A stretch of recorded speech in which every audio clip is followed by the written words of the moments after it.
Salut les champions, j'espère que vous allez bien. Il n'y a rien de spécial sauf vous informer du départ de Konaté Karim de la SEC Mimosa qui était à la base venu remplacer Gervinho et Ricky Hans qui était venu remplacer Seko Fofana qui est blessé actuellement. Donc pour moi c'est pas vraiment étonnant. Pour moi ils sont juste venus faire du remplissage. C'est pas eux vraiment qui allaient faire la différence. L'entraîneur comptait pas sur eux. Pour moi, leur niveau, c'est le niveau de l'équipe A prime, pour parler Chan. Donc, je ne suis pas vraiment étonné. Pour moi, comment on peut laisser des joueurs comme Fousseni, Koulibaly qui cartonnent tout du côté de l'Espérance Tunis depuis 5-6 ans, laisser Ismaël Soro, qui est très en forme du côté du Celtic, ou même ignorer complètement Sajaka, premier match avec son nouveau club en Turquie. Il délivre déjà une passe décisive. Donc, c'est une pure foule d'essais de qualité qui sont vraiment largement dessus. Qui aurait pu même prétendre être titulaire dans le 11 de départ et prendre ses joueurs locaux. Enfin, moi j'ai un côté joueurs locaux, même si c'était des cracks, admettons. Boumé les gamés avec ses 4. Donc ils allaient pas voter du tout. Et ils se permettent de laisser Suleiman ou Chris Bedia pour prendre Coca qui est encore tendre. C'est vraiment insensé. Bon, en tout cas, bon retour dans leur club respectif. Bref, voici le bonus. Voici le 11 pour lequel j'opterai contre le Cameroun. Donc, je mettrai en pointe Franck Boli, qui est un joueur assez mobile, technique, qui a une belle frappe, qui peut tourner autour de Aller, pour moi, qui est relève de surface, qui dépend beaucoup de l'équipe autour de lui. Donc, il faut une bonne animation. Ensuite, sur les côtés, Jérémy Boga et Crespo, des ailiers très tranchants, déroutants sur les côtés, rapides, qui sont étonnants dans le jeu et qui ont une bonne vista. Ensuite, Junior, Ahmed Junior, pourquoi je l'ai mis en milieu de terrain? Parce qu'à l'époque, quand il jouait en poli, il jouait aux côtés de Benasser, qui joue actuellement en Milan, qui est coéquipier de Franck Kessié.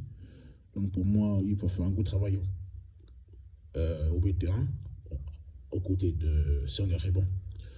Plus besoin de le présenter, vous connaissez ses caractéristiques.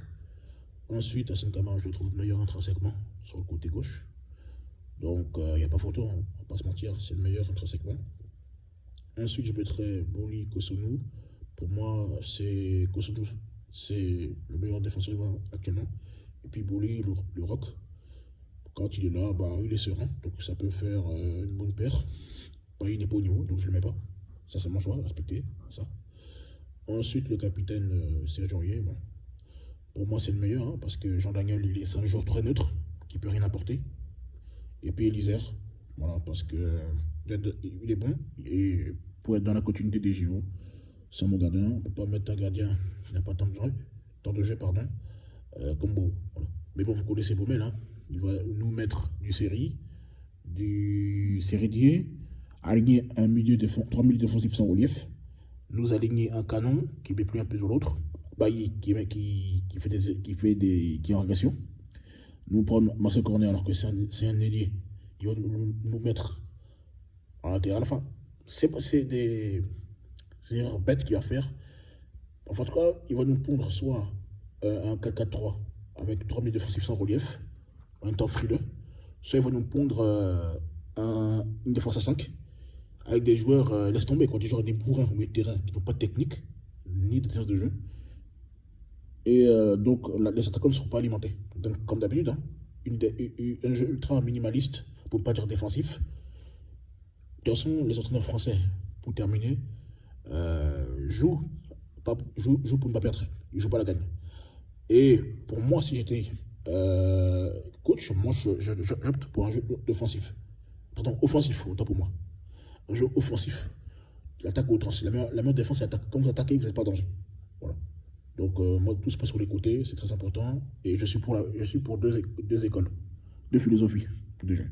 Le jeu allemand, c'est le jeu direct. S'il faut en couler 5, on passe en privé. On va te planter 5 buts. Et le jeu anglais pour l'intensité. Mettre un gros pressing sur l'adversaire. Ça, c'est important.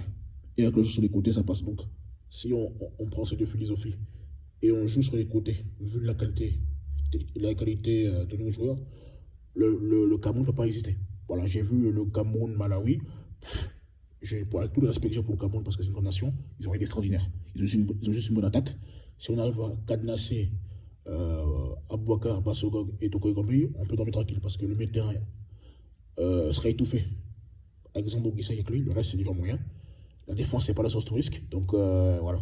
Donc il y a de la place pour battre le Cameroun et prendre ces 3 points. Donc on se dit à demain, Inch'Allah, pour le débrief. En tout cas, vous connaissez, hein, si il nous réjouit de moi, je vais te dire ça, ça vous connaissez. Si le contenu est un peu intéressant, je serai un peu plus enthousiaste. Donc voilà. Affaire à suivre. On s'attrape la suite au prochain numéro. Ciao, ciao.